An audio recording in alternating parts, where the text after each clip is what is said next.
श्रेष्ठता का क्या अर्थ है? श्रेष्ठता का अर्थ है दूसरों से अधिक ज्ञान प्राप्त करना। अर्थात मूल्य इस बात का नहीं कि स्वयं कितना ज्ञान प्राप्त किया, मूल्य इस बात का है कि प्राप्त किया हुआ ज्ञान अन्य लोगों से कितना अधिक है। अर्थात श्रेष्ठता की इच्छा ज्ञान प्राप्ति को भी एक स्पर्धा बना देती है। और स्पर्धा में विजय अंतिम कब होती है?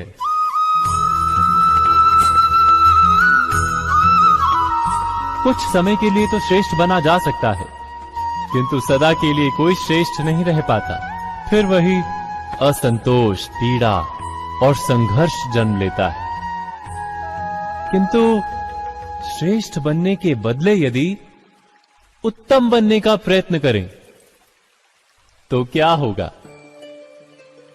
उत्तम का अर्थ है कि जितना प्राप्त करने योग्य है वो सब प्राप्त करना, किसी से अधिक पाने की इच्छा से नहीं, मात्र आत्मा की तृप्ति हेतु कुछ प्राप्त करना। उत्तम के मार्ग पर किसी अन्य से स्पर्धा नहीं होती, स्वयं अपने आप से स्पर्धा होती है। अर्थात उत्तम बनने का प्रयत्न करने वाले को देर अबेर सारा ज्ञान प्राप्त हो जाता है, बिना प्रयत्न के ही वो श्रेष्ठ बन जाता है। किंतु जो श्रेष्ठ बनने का प्रयत्न करता है वो श्रेष्ठ बने या ना बने, उत्तम कभी नहीं बन पाता।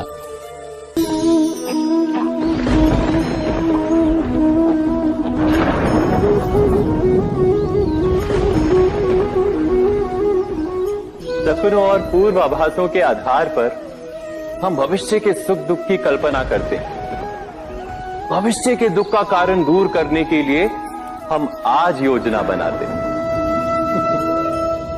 किंतु कल के संकट को आज निर्मूल करने से हमें लाभ मिलता है या हानि पहुंचती है, ये प्रश्न हम कभी नहीं करते।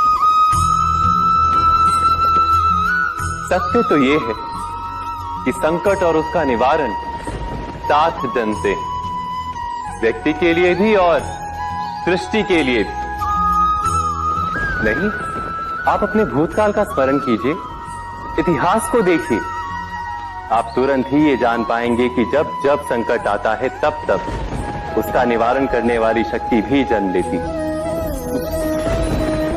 यही तो जगत का चलन है।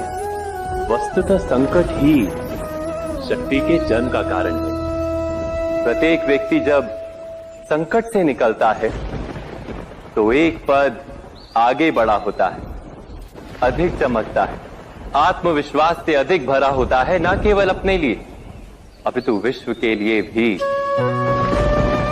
क्या ये सत्य नहीं?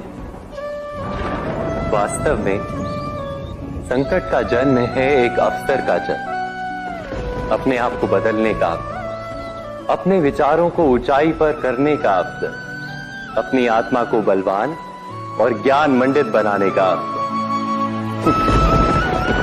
जो ये कर पाता है उसे कोई संकट नहीं होता, किंतु जो ये नहीं कर पाता वो तो स्वयं एक संकट है विश्व के लिए। विचार कीजिए।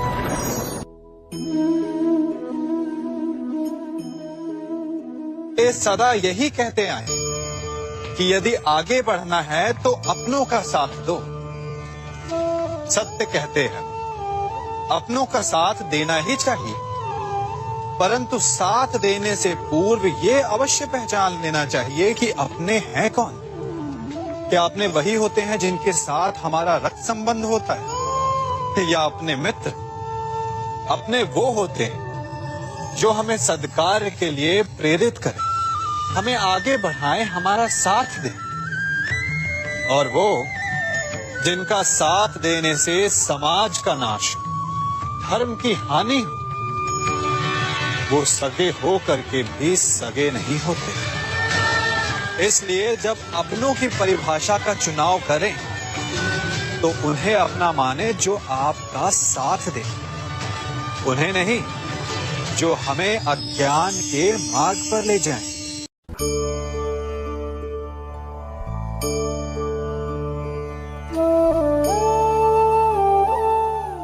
आप जिनसे प्रेम करते हैं सदा उनके समीप रहना चाहते हैं, नहीं चाहते कि कभी अपनों से दूर होना पड़े, बिछड़ना पड़े।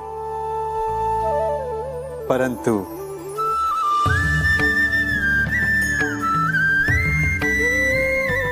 एक समय के पश्चात अपनों से दूर हो जाना उन्नति के लिए आवश्यक है।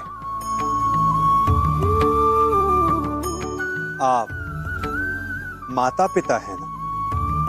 यदि आप अपनी संतान के जीवन के हर पग पर उनका मार्गदर्शन करते रहेंगे तो आपकी संतान स्वयं मार्ग चुनना कैसे सीखेगी? मार्ग के कांटों से स्वयं को बचाना कैसे सीखेगी? इसीलिए एक समय के पश्चात अपनों से बनाई गई दूरी सदा लाभदायक रहती है।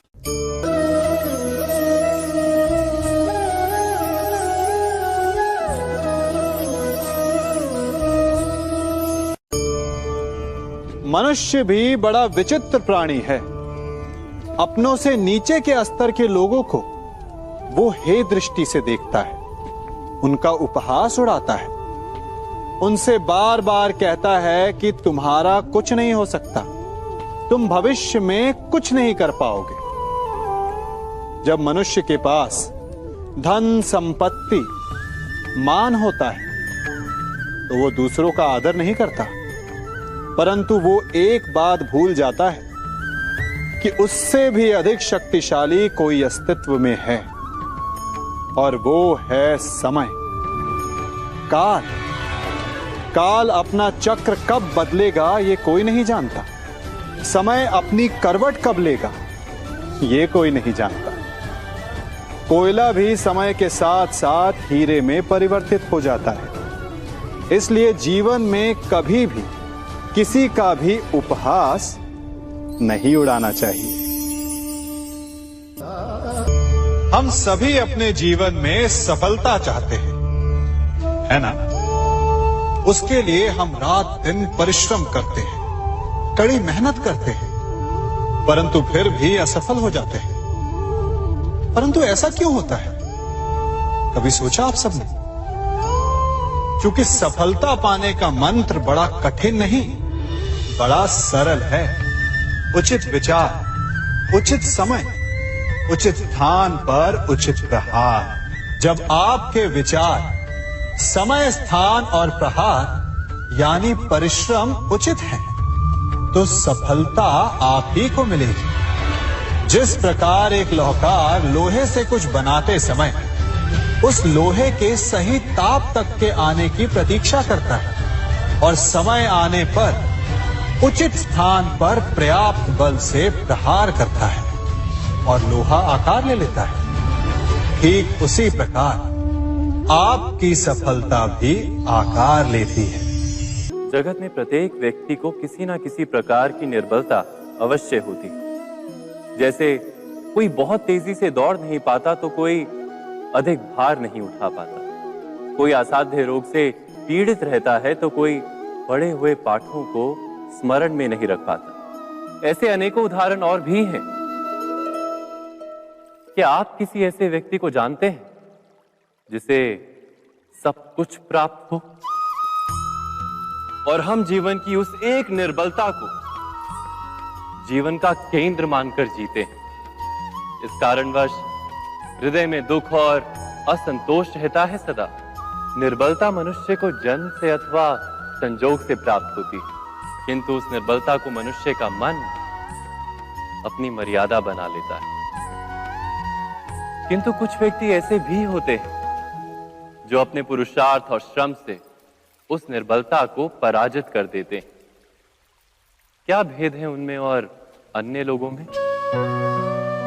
यह आपने कभी विचार किया है? सरल सा उत्तर है इसका। जो व्यक्ति निर्बलता से पराजित नहीं होता, जो पुरुषार्थ करने का साहस रखता है हृदय में, वो निर्बलता को पार कर जाता है। अर्थात निर्बलता अवश्य ईश्वर देता है, किंतु मर्यादा मनुष्य का मन ही निर्मित करता है। स्वयं विचार कीजिए।